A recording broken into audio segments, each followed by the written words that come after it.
Kahit pandemic, nag-resume na kami sa work, parang June, July Oh, yata yun.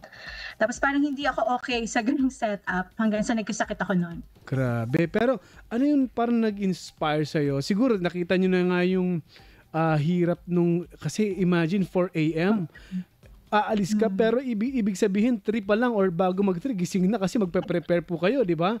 Tapos aalis ng, yeah. papunta ng work. So 20 years ang gano'n. So ano po yung parang nag-inspire pa sa inyo para ito, gawin mo na ang remote or online job at Mhm. iwan na ang corporate, job?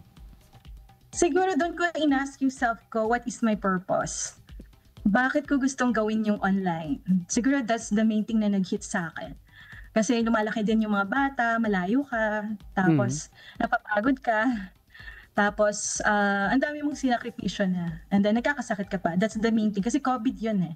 Parang Okay. ayoko ng yung gano'ng setup. So, yun siguro yung mga whys ko that time, yung mga malalim na rason kung ba't ko naisipang mag-online.